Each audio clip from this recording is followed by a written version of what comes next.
અને એમાં ગુરુદેવે આપણને ઘણું બધું સમજાવ્યું અને સાચેમાં એક વાત કહેવાનું મન થાય કે ભગવાન બેસાડવાનો અને ધજા ચડાવવાનો આ બંને લાભ પુણ્યશાળીને જ મળે છે. ભગવાન બેસાડવું એટલે કે પ્રતિષ્ઠા અને ધજા ચડાવવી એટલે કે ધ્વજારોહણ. જ્યારે ઇન્દ્ર મહારાજા દેવ વિમાનમાં બેસીને જતા હોય ને, ખાલી દૂરથી ધજા જોવે ને તો આવા પહેલા દેવલોકના ઇન્દ્ર પણ ઊભા રહી જાય, બે હાથ જોડીને ધજાને નતમસ્તક વંદન કરે.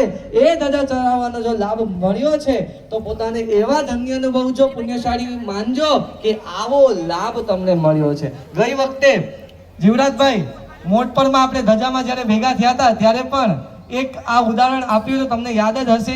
એ વખતે વાત કરી હતી મોટપરમાં કે એક ભાઈ એમણે પોતાના બટવાડામાં 80,000 રૂપિયા એને મળ્યા. 4 થી 5 ભાઈ હતા અને દરેકને એક મોટા ભાઈને ઘર મળ્યું, કોકને દુકાન મળી, કોકને સોનું ચાંદી મળ્યું અને સૌથી નાના ભાઈ એને બટવાડામાં મળ્યા 80,000 રૂપિયા. નાનકડા ગામમાં રહેતા હતા બધા. એના મોટા ભાઈ તો મુંબઈ ચાલ્યા ગયા, કોક અમદાવાદ ચાલ્યા ગયા અને નાનકડા ગામમાં ધ્વજારોહણનો ઉત્સવ આવ્યો. જે રીતે અહીંયા તમે બધા આવ્યા છો તે ત્યાં પણ ગામથી ધ્વજારોહણમાં આવ્યા હતા અને ધ્વજાની બોલીની શરૂઆત થઈ.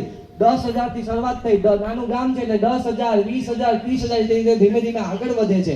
અને દીકરાના મમ્મી કહે છે કે બેટા મારે આ વર્ષે ધજા ચડાવવાની બહુ જ ઈચ્છા છે, જો લાભ મળે ને તો મારે જ લેવો છે. દીકરો કહે છે કાંઈ વાંધો નહીં મમ્મી. 40,000, 50,000 સુધી બોલે છે, 50,000 સુધી બોલીને અટકી જાય છે. હવે કહે છે મમ્મી આપણે એટલું બધું આગળ બોલવું છે, જો તમને વધુ ઈચ્છા હોય તો આપણે બોલીએ. અને મારી એક જ ઈચ્છા છે, હવે હું ક્યાં સુધી જીવીશ મને ખબર નથી, થોડું આગળ ખેંચી લે, થોડું આગળ ખેંચી લે. મમ્મીના એવા ભાવ 60,000, 65,000 ધીમે ધીમે આગળ વધે છે અને દાદાનો હુકમ આવ્યો અને 69,000 સુધી પહોંચે છે અને સામેવાળો ત્યારે ચૂપ થઈ જાય છે અને 70,000 માં એ ભાઈને ચડાવો મળે છે.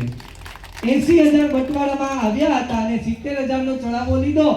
ઠાઠ-માઠથી ધ્વજારોહણ કર્યું. હવે વૈધા કેટલા એની પાસે? 10,000 રૂપિયા. હવે 10,000 વધ્યા છે. ગામ નાનું એટલે વધારે કઈ ફેસિલિટી નહીં. ત્યાંથી એ પણ નીકળી જાય છે મમ્મીને લઈ અને મુંબઈમાં જાય છે.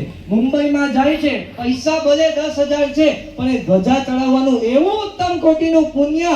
એક બિઝનેસ નાના નીચે ઇનિશિયલ સ્ટેજથી શરૂ કરે છે, કારોબાર શરૂ કરે છે. 10,000 લઈને આવ્યો હતો.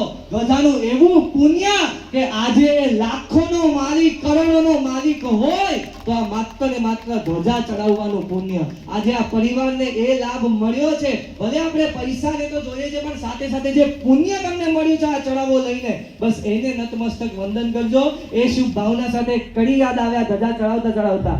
ઉડે રે ધ્વજા એને જોવાની મજા, ફરકે રે